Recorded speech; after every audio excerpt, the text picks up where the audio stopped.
Bismillahirrahmanirrahim. Assalamualaikum warahmatullahi wabarakatuh.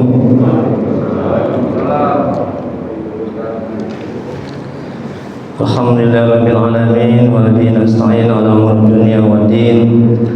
Asyhadu an la ilaha illallah wahdahu la syarika lah wa asyhadu anna Muhammadan abduhu wa rasuluh. Allahumma shalli wa sallim wa barik ala sayyidina Muhammad abdika wa rasulika nabiyil ummi wa alihi wa sahbihi ajma'in. Rabbi shrah li sadri wa yassir li amri wa hlul min lisani yafqahu qawli. Rabbana zidna ilma wa razukna fahma wa ja'alna minasy sholihin. Ya Allah, ya Rabb, ampuni ya Allah dosa kedua orang tua kami. Ampuni ya Allah dosa kami ya Rabb. Ya Allah, mudahkan kami mencari ilmu, mudahkan kami mempelajari ilmu, mudahkan kami ya Allah memahami ilmu dan mengamalkannya. Ya Allah, berkahi majelis ini, berkahi rumah kami ya Rabb. Amin ya Rabbal alamin. Mari kita mulai kajian manajemen hati, manajemen qalbu. Kitab Al-Hikam dengan membacakan umum kitab. Adapun pahalanya kita hadiahkan untuk Nabi Muhammad SAW, keluarga dan sahabat-sahabatnya, kemudian untuk para tabi'in, tabi'ut tabi'in, untuk Syekh Abdul Qadir Al-Jailani, untuk Syekh Imam Ibnu Athaillah Sakandari, untuk guru-guru kita, kedua orang tua kita, serta untuk kaum muslimin dan muslimat pada umumnya. Al-Fatihah. A'udzu billahi minasy syaithanir rajim. Bismillahirrahmanirrahim. Alhamdulillahi rabbil alamin. Ar-rahmanir rahim. Maliki yaumiddin. Iyyaka na'budu wa iyyaka nasta'in. Ihdinas siratal mustaqim. Siratal ladzina an'amta 'alaihim ghairil maghdubi 'alaihim waladdallin. Amin. Ilaihi anta mansudi wa ridhaka madlubi. Ya Allah, Engkau yang kami tuju, ridhamu yang kami cari. Bapak, Ibu, jemaah pengajian rahmati Allah Subhanahu wa taala. Majelis taklim manajemen hati. Jadi di rumah saya ada pengajian Al-Hikam juga, manajemen hati, manajemen qalbu.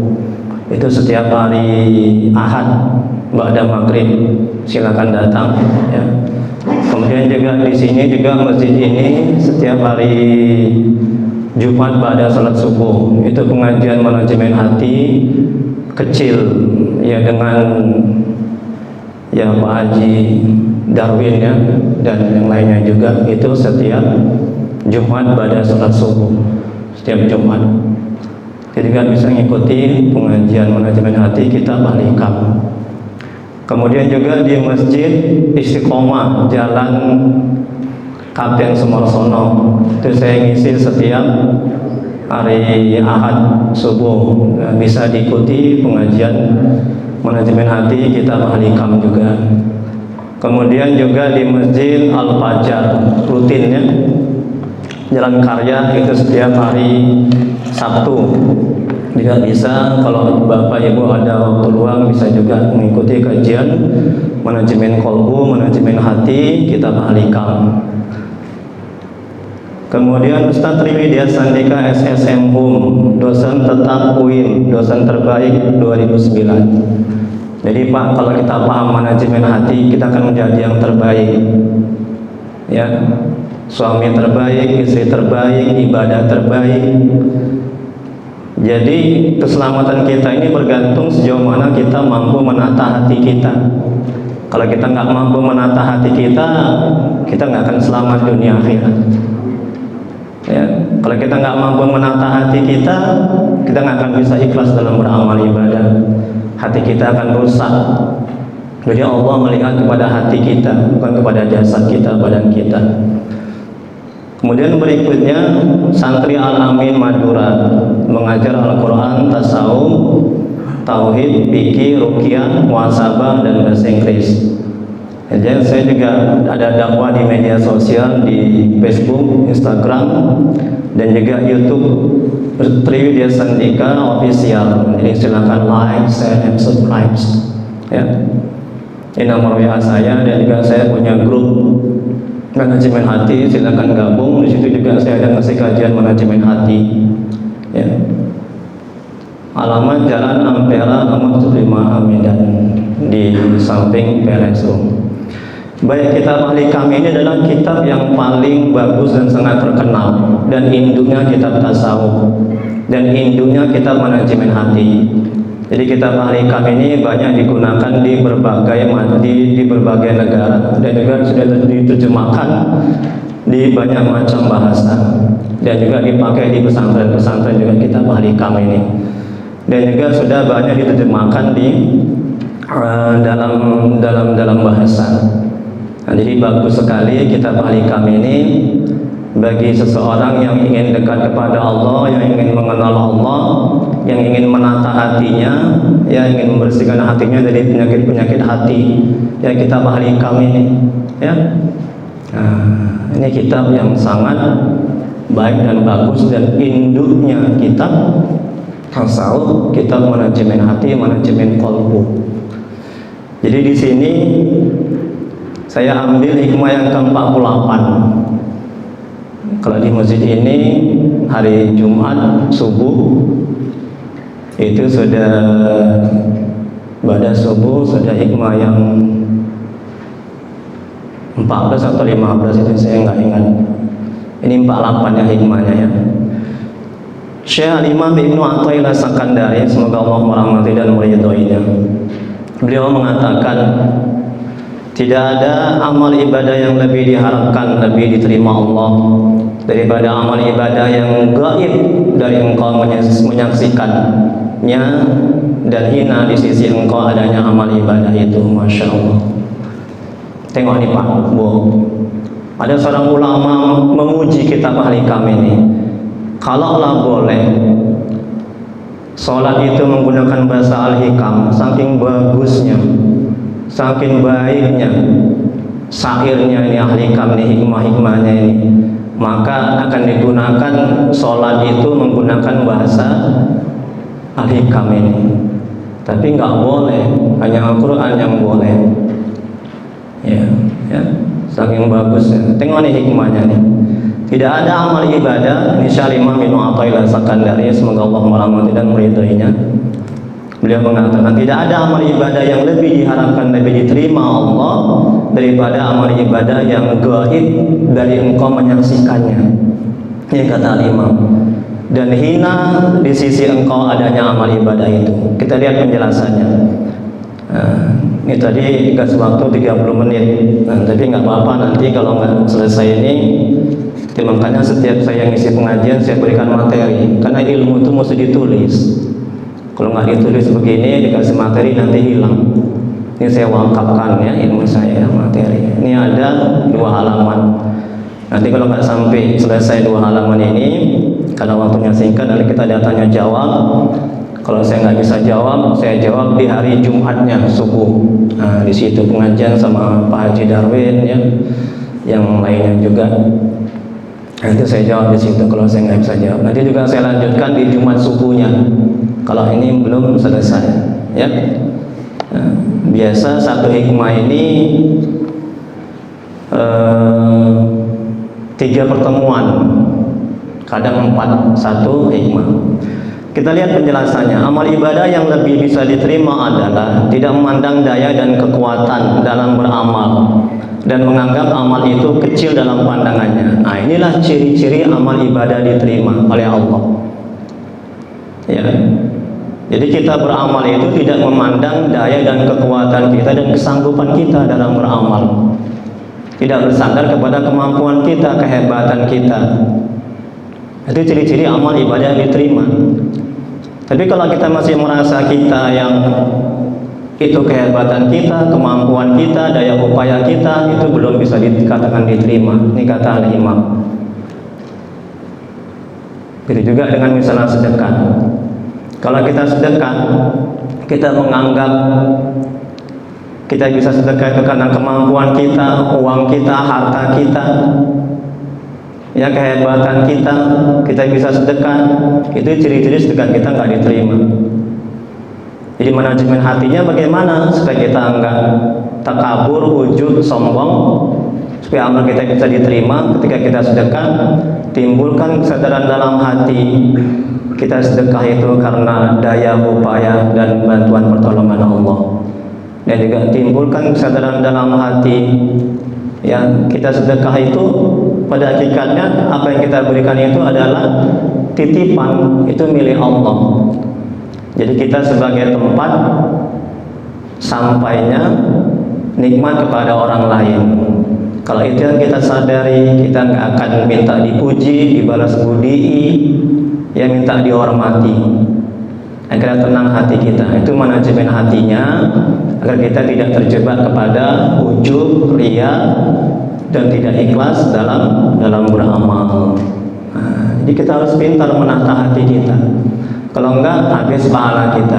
Kalau enggak, sia-sia kita beramal, capek. Ada jemaah saya, Ustaz, saya tiap malam Ustaz tahajud. Ya, kok enggak dikabulkan doa saya? Ustaz, ini amalan ruqyah yang Ustaz berikan ini enggak manjur. Ya. Jadi aku mau bercerai sama istriku, nggak manjur, nggak balik-balik istriku. Jadi yang dia salahkan itu adalah amalan ruqyah saya. Padahal tengah malam, dia sekitar jam 11 malam itu datang ke rumah saya sama istrinya. Dia kena gangguan gaib, gangguan jin. Ya, saya ruqyah menggelepar dia, muntah dia, sembuh pada ketika itu juga. Itu dibilang nggak manjur ruqyah saya. Nah, itu. Jadi ini akibat hatinya bergantung, bersandar kepada kemampuannya, kepada amal tahajudnya. Ya, stres jadinya. Kalau dia bergantung kepada Allah, kepada rahmat Allah, kepada karunia Allah, dia tidak akan putus asa. Dia tidak akan bersangka kepada Allah. Dia tidak akan menyalahkan siapapun. Tenang hati itu. Ini manajemen hatinya agar hati kita tenang. Ketika doa kita belum terkabul, bukan tidak terkabul, setiap doa pasti dikabulkan, nggak mungkin tidak. Ya. Nah, Allah kan berjanji dalam Al-Quran, ud'uni astajib lakum, kata Allah, mintalah maka akan aku kabulkan, pasti dikabulkan. Ya. Nah, kemudian berikutnya, dan tidak bersandar, berharap dan bergantung pada amal untuk kepentingan duniawi dan ukhrawi. Nah, ini ciri-ciri amal yang diterima. Ya. Serta hatimu memandang bahwa amalmu masih jauh dari kesempurnaan untuk layak bisa diterima oleh Allah. Kalau kita membesarkan amal ibadah kita di sisi Allah, amal kita itu kecil. Tapi kalau kita mengecilkan amal ibadah kita di sisi Allah, amal kita itu besar. Jadi jangan menganggap amal ibadah itu besar, sudah sempurna, sudah hebat, ya, sudah banyak, oh pantaslah ini masuk surga. Dan kita mempunyai hak di sisi Allah, aduh masih jauh, masih banyak cacatnya amal ibadah kita. Ya. Akhirnya kita merendahkan orang lain, menyepelekan orang lain, rusak hati kita. Ya, rusak hati kita. Ya. Nah, itu. Jadi jangan menganggap besar, jangan menganggap sempurna. Ya, tapi anggaplah kecil amal ibadah kita itu, anggaplah masih banyak rusaknya, masih banyak cacatnya. Ya. Nah, masih belum sempurna, sehingga di mata Allah amal ibadah kita besar, dan insya Allah Allah akan menerima amal ibadah kita. Kemudian berikutnya, banyak syarat agar amal ibadah bisa diterima oleh Allah. Amal ibadah yang kita lakukan, apabila sudah cukup syarat dan rukunnya, terhindar daripada yang membatalkannya, maka amal ibadah itu sudah bisa dikatakan sah. Namun apakah yang sah sudah pasti diterima oleh Allah? Tentu tidak. Yang sah belum tentu diterima. Memang syarat dan rukunnya sudah sempurna, Kemudian untuk bisa diterima oleh Allah, amal ibadah yang memerlukan syarat-syarat yang lainnya. Di antara dari sekian syarat agar amal ibadah diterima Allah, maka syarat yang paling diharapkan untuk bisa diterima oleh Allah ada dua hal. Ini tolong Pak Bu dicamkan, tolong diamalkan untuk Bapak, Ibu, untuk saya juga. Ya. Nah, supaya amal ibadah kita ini nggak sia-sia. Nih kita yang puasa ini, puasa Ramadan ini, jangan menganggap kita bisa puasa karena kesanggupan kita, kehebatan kita, kemampuan kita, ya. Ya, sia-sia kita berpuasa. Tapi kita bisa berpuasa karena bantuan pertolongan karunia Allah. Ya. Atas izin Allah dan daya upaya Allah, la haula wala quwata illa billah. Sehingga hati kita nggak timbul ujub, merasa hebat, merasa mulia, merasa kita yang bagus puasanya. Ini manajemen hatinya. Ya. Ini penting. Ya. Setiap saat kita kelola hati kita. Kalau enggak, itu setan itu, iblis itu, jin itu berusaha itu. Kapan kita lalai? Sedetik aja kita nggak ingat Allah, nggak zikir, masuk dia. Nah, saya suka bilang sama pasien saya yang saya ruqyah, ya, ingat Allah, setan itu menjauh, hawa nafsu melemah, terkekang, nafsu tidak berkutik. Jadi kalau kita mengenal nafsu, selamat kita dunia akhirat.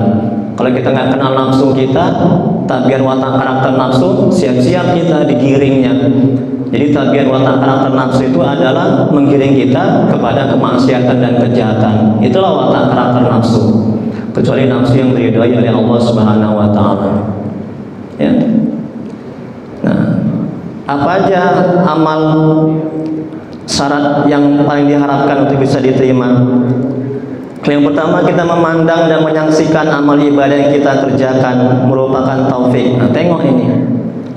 Ini semata-mata taufik dari Allah kita bisa beramal ibadah. Apa itu taufik?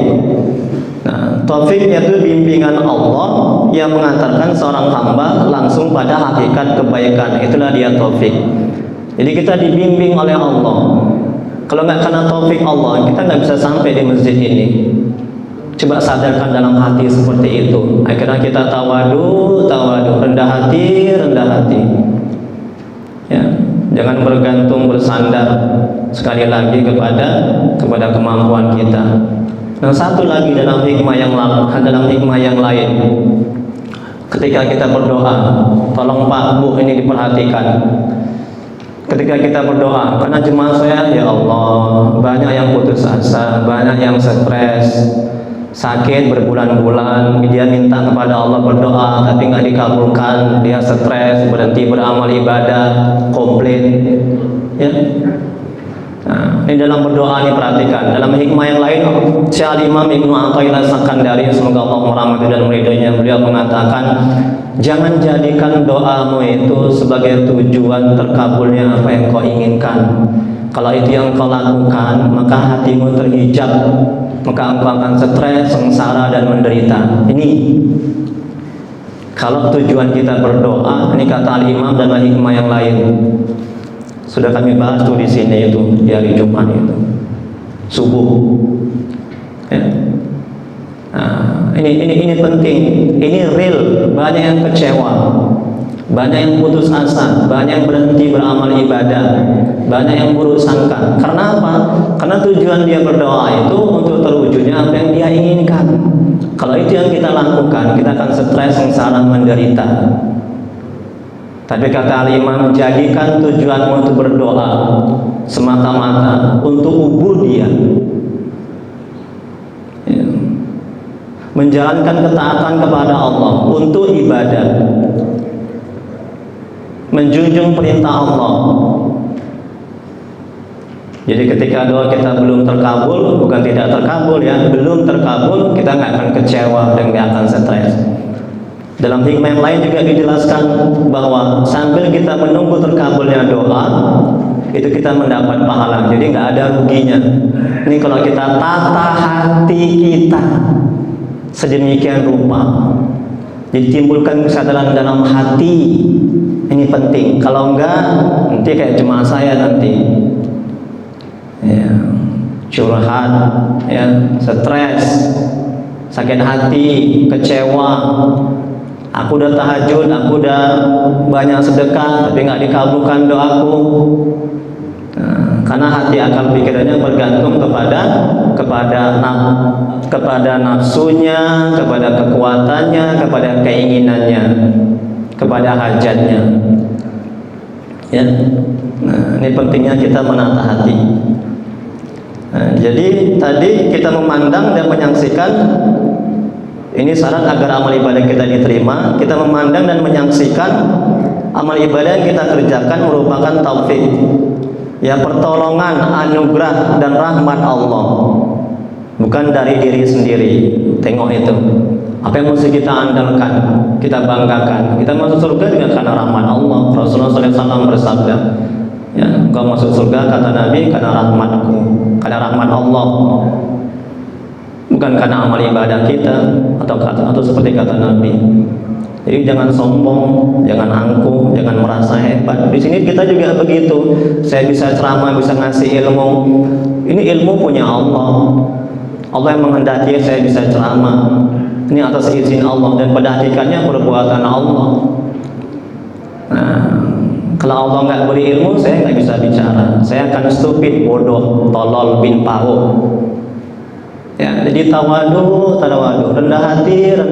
Kita nggak akan mengecilkan, tidak akan, ya, menganggap sepele, ya, karena kita bisa memberikan ilmu karena bantuan dan pertolongan Allah. Masya Allah. Nah, kira kita nggak akan ujub. Kemudian berikutnya yang kedua, ibadah yang kita lakukan tidak kita jadikan sesuatu yang menghasilkan, baik itu derajat, keluasan rezeki, surga dan lainnya. Jangan kita mengandalkan amal ibadah kita, karena amal ibadah kita banyak rusaknya. Tengok, jangan beramal ibadah untuk surga, jangan puasa supaya masuk surga, jangan puasa supaya sehat, supaya dapat rezeki, jangan.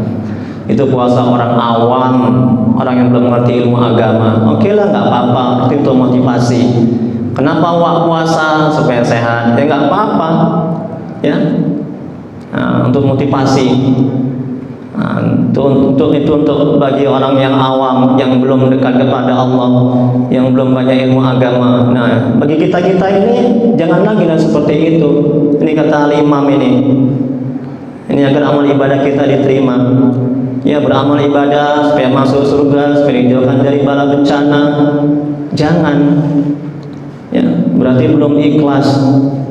Masih mengandalkan pahala. Pahala kan juga makhluk, amal kan juga makhluk. Nah, ya. Jadi dari hari semakin hari usahakan amal ibadah kita itu semakin baik. Jangan semakin buruk kualitasnya. Rugi kita hidup di dunia kalau amal ibadah kita ini semakin hari semakin buruk kualitasnya. Yang terlebih hati, bereskan hati itu, bersihkan hati dari penyakit hati, iri, dengki, takabur, sombong. Banyak salawat, banyak zikir. Insya Allah, ya, kita insya Allah akan bagus amal ibadah kita. Ya. Kemudian berikutnya firman Allah dalam Al-Quran, andai kata tidak ada anugerah dan rahmat Allah atas kamu, tidaklah bersih dari kamu seorang pun. Tengok itu. Kalau nggak ada anugerah, karunia, rahmat, kita ini semuanya nggak bersih. Kita semuanya nggak bisa ibadah. Kita semuanya nggak bisa taat. Ya, semuanya karena rahmat Allah, anugerah Allah. Nah, coba sadarkan dalam hati seperti itu setiap saat. Agar apa? Agar amal ibadah kita bisa diterima oleh Allah Subhanahu wa Ta'ala. Agar hati kita tenang. Ustaz, hati saya nggak tenang, Ustaz, galau aja.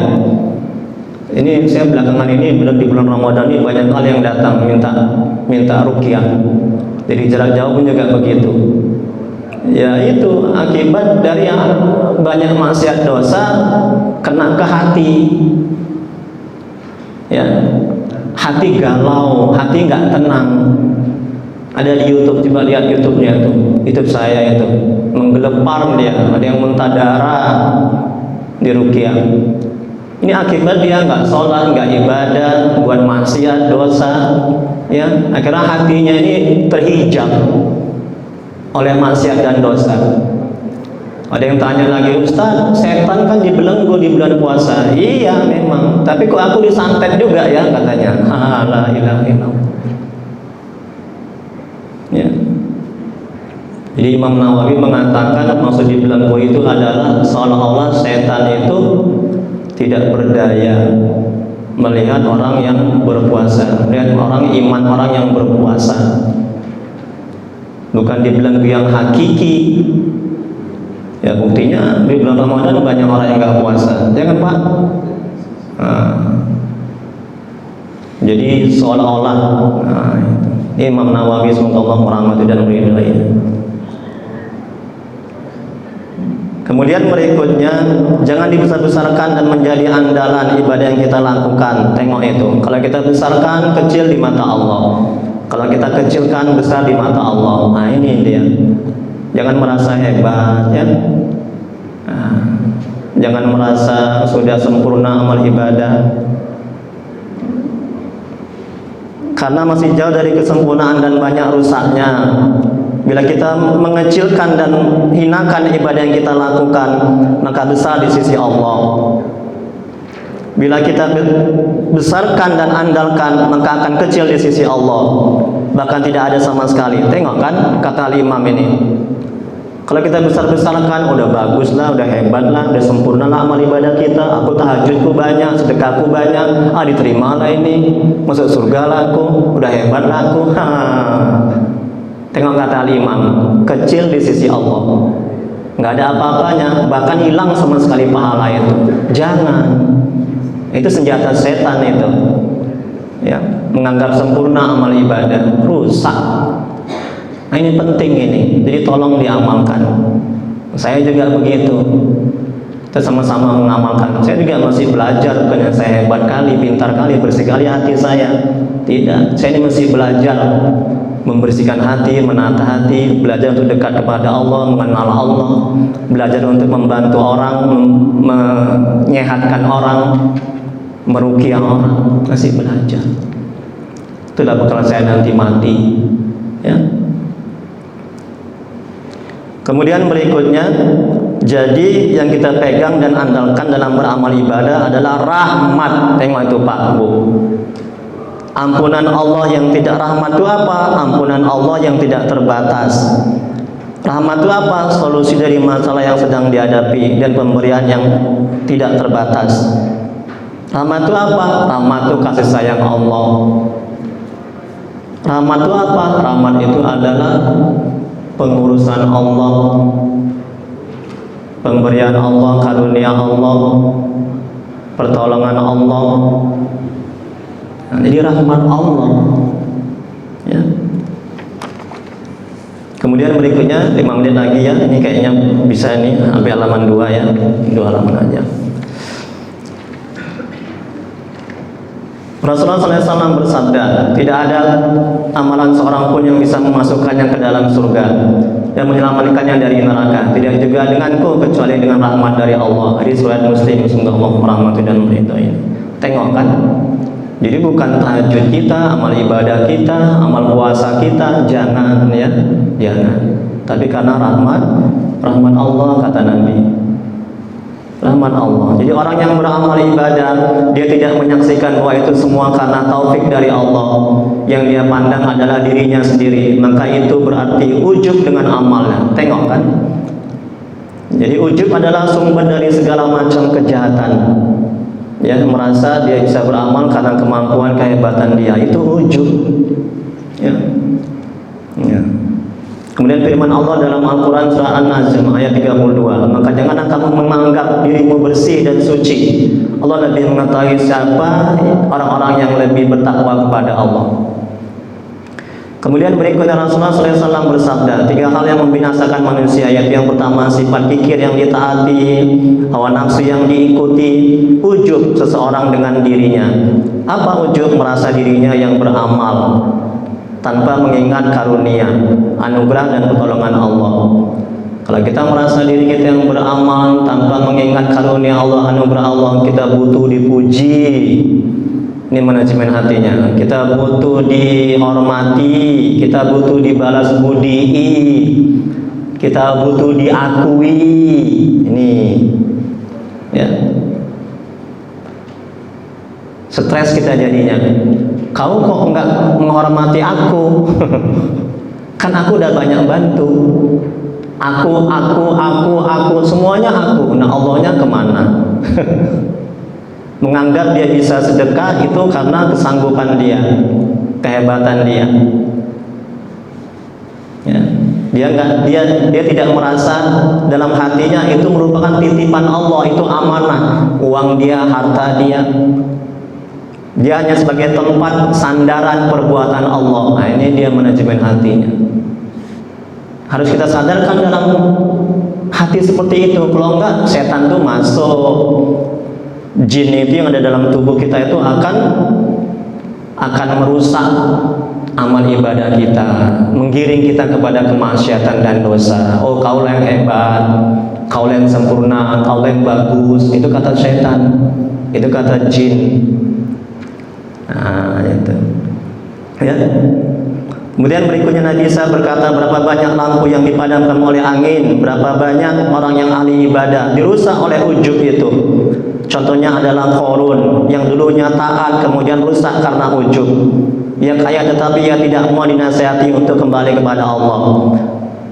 Kemudian firman Allah dalam Al-Quran, Qarun berkata, aku banyak punya harta dan pintar karena banyak ilmu yang ada pada diriku. Inilah ujub, merasa hebat, merasa ilmunya, hartanya itu punya dia. Dia tidak menyadari itu semua titipan Allah, punya Allah, titipan Allah yang harus disalurkan kepada yang berhak menerimanya, ya. Kemudian berikutnya, ia tidak tahu bahwa yang memberikan itu semua adalah Allah, ia hanya menyandarkan pada dirinya sendiri dan menentang Nabi Musa. Kemudian Allah tenggelamkan semua hartanya ke dalam bumi. Jadi ujub membinasakan. Orang yang beramal satu amalan kemudian ia berpegang atas amal itu, ia merasa punya tempat di sisi Allah, maka amal kita tidak sampai diangkat kepada Allah. Tengok itu Pak, Bu, ya. Kita merasa mempunyai hak di sisi Allah, merasa kita beramal karena kesanggupan kita, kehebatan kita, enggak terangkat amal ibadah kita. Sia-sia kita, capek kita, jungkir balik, sujud, tahajud, ya. Coba biar enggak rusak amal ibadah kita, ini manajemen hatinya, biar enggak dirusak oleh setan, jin. Dan setiap beramal ibadah, katakan dalam hati, alhamdulillah aku bisa beramal. Alhamdulillah ya Allah, terima kasih ya Allah atas karuniamu, anugerahmu, bantuanmu, pertolonganmu. Aku bisa beramal ibadah, aku bisa sedekah. Itu setan tuh menjauh, hawa nafsu terkekang, melemah, ya, nafsu nggak berkutik untuk menggiring kita kepada ujub, kepada pamer, kepada ria, ya. Akhirnya amal ibadah kita sempurna dan terangkat. Kalau nggak kita gituin, siap-siap kita digoda jin, setan, dibisikkan. Jadi harus kita mati-matian Pak menjaga hati kita ini. Tapi zaman sekarang kan beda, orang mati-matian menjaga badannya, ya kan? Betul kan Pak, Bu? Yang gemuk dia mati-matian supaya kurus, olahraga. Yang tadi mukanya jelek dia mati-matian keluar negeri supaya bagus mukanya. Tapi nggak ada mati-matian menjaga hati supaya nggak disusupi oleh setan, jin, nggak diganggu, nggak dirusak niat kita. Nggak ada seperti itu. Bukan nggak ada, jarang ada. Tapi lebih fokus itu kepada badan yang akan hancur, yang akan dimakan cacing, ketimbang hati ini yang akan kekal. Itu yang dilihat, dipandang oleh Allah. Allah nggak akan melihat kepada bentuk badan jasad kita, tapi Allah melihat kepada hati kita, hati yang bersih, hati yang jauh dari syirik, hati yang tidak mensekutukan Allah, hati yang bersih, yang mengenal Allah, dekat kepada Allah. Masya Allah. Kemudian berikutnya, yang mana Bu, Pak? Hadis Nabi dalam kitab Ihya Ulumuddin karangan Imam Ghazali, semoga Allah merahmati dan meridhoinya. Dikisahkan bahwa seorang ahli ibadah mempunyai hajat kepada Allah, lalu ia berdoa dan tidak dikabulkan oleh Allah. Ahli ibadah mengatakan, kalau aku minta kepada Allah dan doaku tidak dikabulkan, berarti aku orang yang tidak mempunyai kedudukan di sisi Allah. Allah mengutus malaikat untuk menemui ahli ibadah dan katakan kepadanya, ibadah kamu merasa tidak punya kedudukan di sisi Allah, itu lebih baik dari ibadah kamu selama 60 tahun. Tengok, ini orang yang ujub. Dia merasa mempunyai hak di sisi Allah, dia merasa hebat, merasa mulia. Ya, wallahu a'lam. Hanya Allah yang maha mengetahui. Mungkin ada yang perlu diskusikan. Kalau saya bisa saya jawab, kalau nggak bisa saya minta maaf. Jawabannya nanti dia ada di hari Jumat subuh. Nah, sama Pak Haji Darwin sama yang lainnya juga ada mengaji kecil manajemen hati di situ, di pojok situ. Ya, di kitab ini juga Al-Hikam. Tapi tidak hikmah yang ke-48 ya. Nah, jadi hikmah yang ke-34. Ya, hikmahnya apa yang tersimpan di dalam hati. Syekh Imam Ibnu Athaillah Sakandari, semoga Allah merahmati dan meridhoinya. Hikmah yang 34 yang saya ngaji di sini Jumat. Apa yang tersimpan di dalam hati, kata Imam, akan tampak pada penampilan lahir. Nah, itu nanti Jumat yang akan datang habis salat subuh di pojok sana itu ujung. Nah, kalau ada waktu silakan Pak. Ya. Ya, kalau silakan mungkin ada yang berdiskusikan. Nah, langsung saja kepada Bapak yang mau bertanya.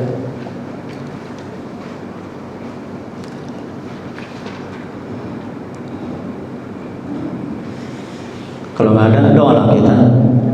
Ya, nah, doa nanti kalaupun ada bisa di WA nanti hari Jumat juga bisa di situ dia bertanya.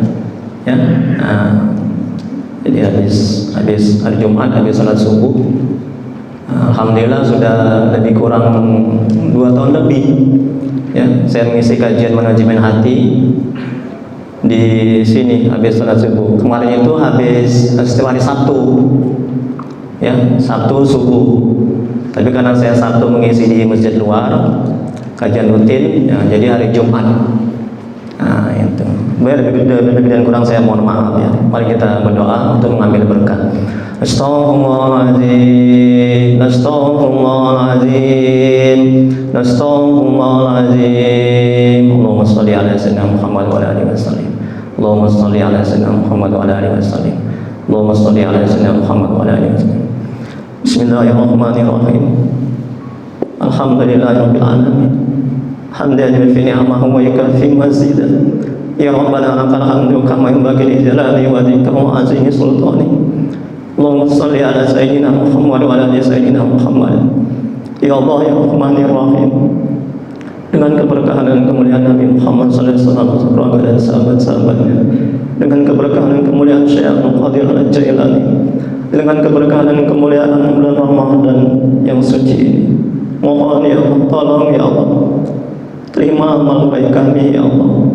Ampuni dosa kedua orang tua kami ya Allah. Ampuni sebesar apapun masa lalu mereka.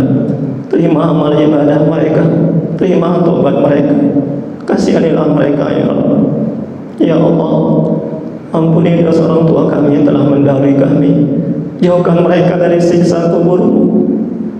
Jadikan kuburan mereka taman-taman surga-Mu. Tempatkan mereka di surga-Mu sebaik-baik surga ya Allah. Ya Allah, ya Rabb yang Maha menatap. Ampuni dosa dan maksiat kami ya Allah. Ampuni sebesar apapun masa lalu kami. Terima amal ibadah kami. Terima tobat kami. Terima amal puasa Ramadan kami ya Allah. Kasihanilah kami ya Allah. Murahkan rezeki kami dan berkahi. Mudahkan urusan kami dan berkahi. Panjangkan umur kami dan berkahi ya Allah. Ya Allah, ya Allah yang Maha menatap. Jadikan keluarga kami keluarga yang sakinah mawaddah warahmah. Jadikan anak-anak kami anak yang soleh dan solehah. Jauhkan kami dari musibah dan bala bencana. Jauhkan kami dari perbuatan syaitan, jin dan orang-orang yang jahat kepada kami ya Allah. Ya Allah, tolong ya Allah, tuntun hati kami agar bisa istiqomah di jalan-Mu. Tuntun hati kami agar bisa selalu mengingat-Mu. hati kami ya Allah, agar bisa selalu berselawat kepada Rasul-Mu. Ya Allah, ya Rabb, kuatkan iman kami untuk tidak buat maksiat dan dosa kepadamu. Mudahkan kami untuk bisa taat kepadamu ya Rabb. Ya Allah, yang Maha Pengasih lagi Maha Penyayang, bila di antara kami, keluarga kami, saudara kami ada yang ketimpa musibah, tolong angkat musibahnya ya Allah. Bila di antara kami, keluarga kami, saudara kami ada yang menderita sakit, mohon ya Allah, tolong ya Allah, beri kesembuhan kepada sakitnya ya Allah, sehatkan mereka ya Allah. Rabbana la tuzigh qulubana ba'da idh hadaytana wa hab lana min ladunka rahmah innaka antal wahhab. Allahumma inna nas'aluka salamatan fid din wa afiyatan fil jasad wa ziyadatan fil ilmi wa barakatan fil rizqi wa taubatan qabla al-maut wa rahmatan 'inda al-maut wa maghfiratan ba'da al-maut. Allahumma hawwin 'alaina fi sakaratil maut wa najata minan nari wa 'afwa 'inda al-hisab. Rabbana atina fid dunya hasanah wa fil akhirati hasanah wa qina azabannar. Wa sallallahu ala sayyidina Muhammad wa ala alihi washabihi wasallam. Subhana rabbika rabbil izzati amma yasifun wa salamun alal mursalin walhamdulillahi rabbil alamin. Allahumma shalli ala sayyidina Muhammad. Taqabbalallahu minkum. Assalamualaikum warahmatullahi wabarakatuh.